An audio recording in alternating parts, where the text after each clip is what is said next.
Hello दोस्तों, मैं doctor Mohammad Hamza medical officer of community health के पद पर अभी तैनात हूँ। जैसा कि आप जानते हैं कि उत्तर प्रदेश के आयुष विभाग में इस साल चिकित्सा अधिकारी सामुदायिक स्वास्थ्य आयुर्वेद एवं यूनानी इसके लिए बम्पर वैकेंसीज निकली है। आज उसी के बारे में हम बात करेंगे। इसमें देखा जाए तो किस विभाग ने ये जॉब्स निकाली हैं, विभाग का नाम जो रहेगा इसमें वो हमारा आयुर्वेद निदेशालय उत्तर प्रदेश, इसके अंतर्गत ये वैकेंसीज निकली है और इसी से आप कंट्रोल होंगे यदि आपका सिलेक्शन हो जाता है। यानी आपका ट्रांसफ़र, आपकी नियुक्ति सब यहीं से होगी। कुल रिक्त पद कितने हैं? 884 पद है, जो कि एक काफ़ी संख्या है और अच्छी अपॉर्चुनिटी है। अगर हम देखें कि इस पद का पूरा नाम क्या है, तो इस पद का पूरा नाम है चिकित्सा अधिकारी सामुदायिक स्वास्थ्य आयुर्वेद एवं यूनानी, यानी medical officer of community health Ayurveda एवं यूनानी। अगर शॉर्ट फॉर्म में देखें तो MOCH, ज़्यादातर इसी नाम से इसको जाना जाता है।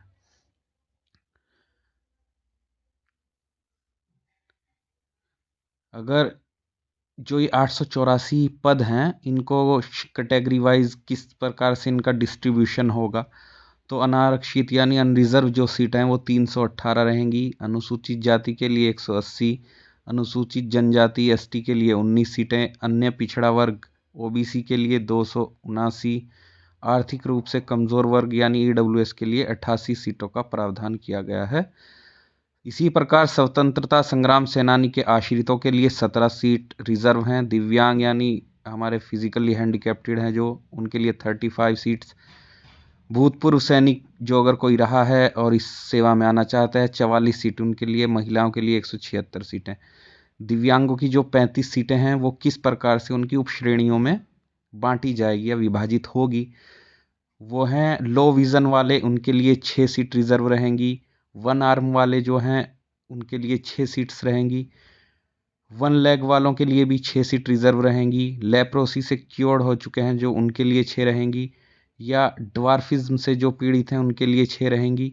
और एसिड अटैक का कोई अगर विक्टिम है तो उसके लिए 5 सीटें उनके लिए रिजर्व रहेंगी। पद अगर देखा जाए कि किस प्रकार का है, उसका स्वरूप क्या है, कॉन्ट्रेक्चुअल है या परमानेंट, तो देखा जाए तो एक ग्रुप B की यानी समूह ख की गैजेटेड पोस्ट है, राजपत्रित परमानेंट हमारी ये जॉब है। और देखा जाए तो इसमें वेतनमान कितना है, इसी को लेकर सबसे ज़्यादा क्यूरोसिटी रहती है। इसमें लेवल जो रहेगा पे का वो रहेगा 10th, और पे स्केल रहेगा 56,100 से 1,77,500। 7th पे कमीशन के हिसाब से है। अगर इन हैंड सैलरी आज की डेट में हम देखें तो बेसिक हमारी 56,100 से शुरू होगी, जिसमें 58% DA ऐड कर लीजिए तो 88,638, आज की डेट की बात कर रहा हूँ मैं। और अगर 8th पे कमीशन लागू हो जाता है तो ये सैलरी उसके अकॉर्डिंग बढ़ जाएगी। इसके अलावा भी इंक्रीमेंट समय समय से लगते रहते हैं। एज लिमिट की अगर बात करें तो इसमें न्यूनतम यानी मिनिमम एज 21 वर्ष होना अनिवार्य है आपका, जिस दिन आप अप्लाई कर रहे हैं। मैक्सिमम इसमें 40 वर्ष है, लेकिन जो रिजर्व कैटेगरीज हैं उनके लिए छूट रहेगी शासन के नियमों के अनुसार। अगर देखें तो इसमें क्वालिफिकेशंस क्या चाहिए, तो अनिवार्य जो हमारी एसेंशियल क्वालिफिकेशन है, यानी इनके बिना तो आप कर ही नहीं सकते अप्लाई। नंबर 1 पे या तो आपने BMS किया हो या BUMS किया हो। नंबर 2 पे देखें तो आपके पास एक रजिस्ट्रेशन होना चाहिए यूपी में जो हम रजिस्ट्रेशन कराते हैं, और एक्सपीरियंस होना चाहिए 6 मंथ की इंटर्नशिप, यानी वही जो हम अपने कॉलेजेस में 6 महीने की इंटर्नशिप करते हैं। जाहिर प्रेफरेंशियल जो क्वालिफिकेशन है, यानी अगर किन लोगों को प्रेफरेंस दिया जाएगा उनकी अगर हम बात करें, नंबर 1, मान्यता प्राप्त संस्था से आयुर्वेद या यूनानी तिब्ब में PG किया हो, यानी MD या MS आयुर्वेद या यूनानी से किया हुआ, तो उनको ज़्यादा महत्व दिया जाएगा, उनको प्रेफरेंस दिया जाएगा। इसी प्रकार अन्य शर्तें समान होने पर